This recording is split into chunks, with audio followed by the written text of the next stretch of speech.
मैं अपना अपमान तो सह सकती हूँ, लेकिन अपने माँ बाप का नहीं। आज पूजा कुछ काम से मार्केट गई थी। सास ने बड़ी मुश्किल से इजाजत दी थी कि बस आधे घंटे के लिए जाना है, देर ना हो, घर में बहुत काम है। पूजा जल्दी जल्दी सामान लेकर घर आई। घर में आते ही उसके सर से साड़ी का पल्ला खिसक गया। दोनों हाथ में सामान था तो पूजा पल्ला नहीं रख पाई। जैसे सास ने देखा, चीखना शुरू कर दिया। ये क्या बहू, तुम बिना सिर पर पल्ला रखे बाहर से आ रही हो? मोहल्ले वाले देखेंगे तो क्या बोलेंगे? हमारी इज्जत का बिल्कुल भी ख्याल नहीं है तुम्हें? हमारे खानदान में बहुएं बिना घूंघट बाहर नहीं निकलती। हमने तो तुम्हें सिर्फ सिर पर पल्ला रखने को बोला था, वो भी तुमसे नहीं किया जाता।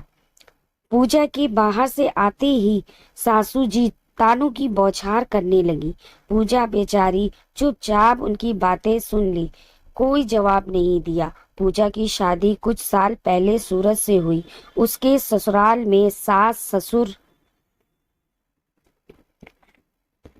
एक देवर, एक ननंद और पति सूरज थे। ससुराल में पूजा के लिए बहू वाले सारे नियम कायदे लागू थे। सुबह जल्दी उठना, रात को सारा काम निपटा कर सोना, सास ससुर की आवाज पर दौड़ते आना, देवर नंदों की खाने पीने की फरमाइशें बिना देरी किए पूरी करना। पूजा ससुराल में सामंजस्य बैठाने की पूरी कोशिश करती, लेकिन उससे जरा सी भी गलती हो जाती तो सास बातें सुनाने लगती। उस समय वो गुस्से में पूजा को कुछ भी कह देती। पूजा अपने संस्कारों की वजह से चुप रहती और हमेशा कोशिश करती कि सासू माँ को शिकायत का मौका ना दे। लेकिन सासू माँ कभी खुश ही नहीं होती। हर बात, हर चीज से कोई ना कोई कमी निकाल देती। पूजा की मम्मी का जन्मदिन था, इसलिए पूजा सासू माँ से कुछ दिन रहने की इजाजत लेकर मायके आई थी। बहुत दिनों बाद पूजा ने खुली हवा में सांस ली थी। मायके आकर उसकी बहू की बेड़ियां टूटकर बेटी की पायल की रुंझुन में बदल जाती थी। पूजा माँ बाप के पास बहुत खुश थी।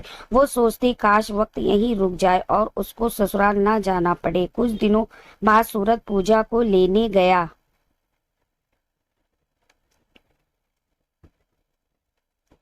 उस वक्त अपने ससुराल वालों के लिए कुछ गिफ्ट लेने मार्केट गई थी। सूरज पूजा का इंतजार करने लगा। इतने में उसकी माँ का फोन आया। माँ बोली, कितनी देर में घर पहुंचोगे? वो मम्मी, पूजा थोड़ा मार्केट गई है, थोड़ी देर में आती होगी।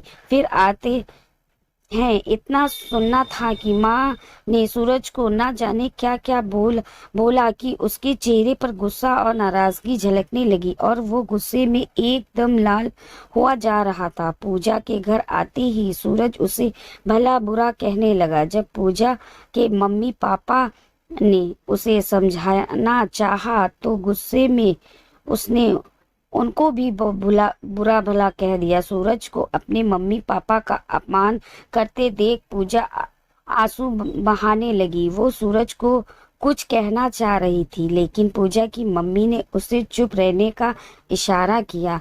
मजबूरी में पूजा चुपचाप सब सुनती रही। पूजा से अपने माँ बाप का अपमान सहन नहीं हो रहा था। पूरे रास्ते दोनों ने आपस में बात नहीं की। घर में कदम रखते ही सास ने पूजा को फटकारना शुरू कर दिया। तुम्हें कहा था कि सूरज लेने आ रहा है, फिर तुम मार्केट क्यों गई? क्या तुम अपनी मनमानी करने लगोगी? तुम्हारी माँ ने सिखाया नहीं कि बहू को कैसे रहना चाहिए? अब तुम बेटी के साथ साथ बहू भी हो। पूजा पहले ही सूरज के व्यवहार के कारण दुखी थी। आते ही सास के ताने सुनकर उसका सब्र का बांध टूट गया। मम्मी जी, मैं आप लोगों के लिए ही गिफ्ट लेने गई थी। मार्केट में भीड़ थी, इसलिए आने में देर हो गई और मेरी माँ ने मुझे बहुत कुछ सिखाया है, इसलिए मैं आज तक चुप थी। हमेशा आपकी खरी खोटी सुन लिया मैंने, कभी जवाब नहीं दिया। ये मेरी माँ के संस्कार ही थे।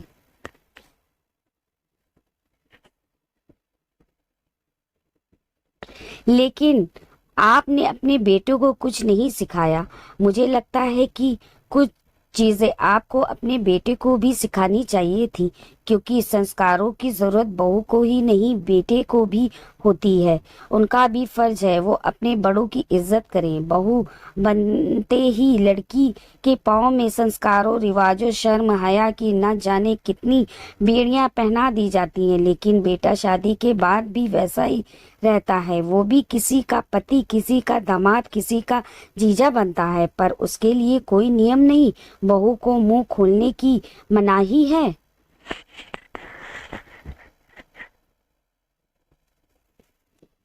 आप किस संस्कार की बात कर रही हैं सासू माँ?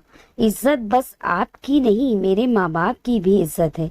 कोई मेरे माँ बाप का अपमान करे या मुझसे भी बर्दाश्त नहीं, चाहे वह मेरे पति क्यों ना हो।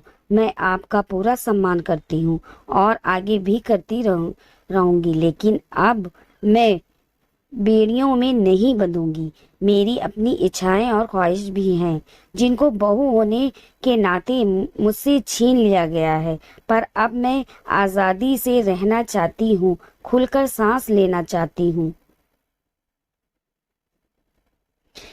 इस घर में दकियानूसी रिवाजों को तोड़ना चाहती हूँ, ताकि आगे आने वाली बहू इस घर में खुलकर सांस ले सके। अपने को बेचारी बनाकर मैं खुद को अपनी और उसकी नजरों में नहीं गिराना चाहती। सास और पति पूजा को हैरानी से देखते रहे। उनको पूजा ऐसे जवाब देगी उन्हें उम्मीद नहीं थी। दोनों ने चुप रहना ही उचित समझा।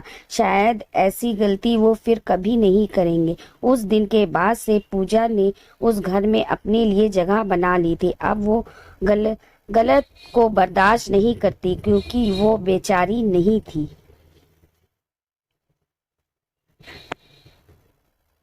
अगर ये कहानी आपको पसंद आई हो तो वीडियो को लाइक कीजिए, शेयर कीजिए और चैनल को मेरे सब्सक्राइब कीजिए और कमेंट्स में ज़रूर बताइए कि आपको ये कहानी कैसी लगी।